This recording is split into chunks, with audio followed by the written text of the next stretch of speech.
We've had someone poop their pants, which is a real badge of honor. We've had urinators, we've obviously had criers. We actually have had someone throw up in the house. Last year, I think, was the first time where someone passed out and we had to call an ambulance because they were like out. Okay, you want to go through? Yeah. I am Timothy Haskell. I am the creator and director of Nightmare Haunted House, this year called Nightmare Superstitions.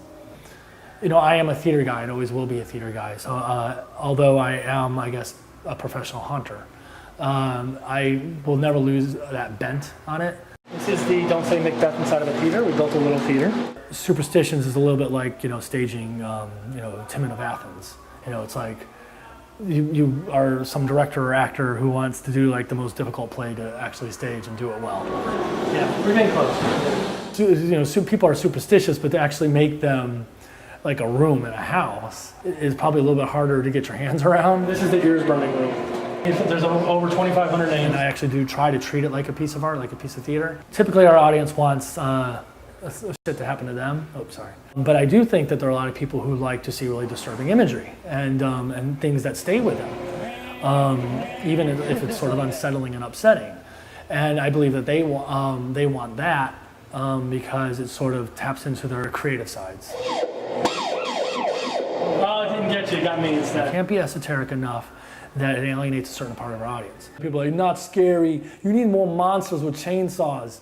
And so it's like I need, so I'm not making fun of those people. This house actually does have a large, sort of more sophisticated, literate, intelligentsia audience.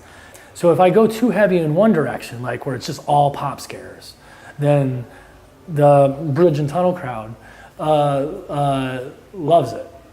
But then I get nasty emails from people who like, oh, I really miss when you guys had these stories, you had these characters and these through lines. Like now you're just like every other haunted house, and like I'm never coming back. So what I wanted to do is I wanted to keep the theatrical bent to it, but make the scares themselves what was theatrical. I try to create real fears. There's a giant black cat in there, like 6 foot tall. Like things that are actually happening in the real world to them. And that mainly is isolating them. Because the thing that people don't want in a haunted house mostly is to go through by themselves. So when we did that, I would say 6 out of 10 people would ball up in a fetal position. Yeah, to leave this room, you have to give a little happy kiss.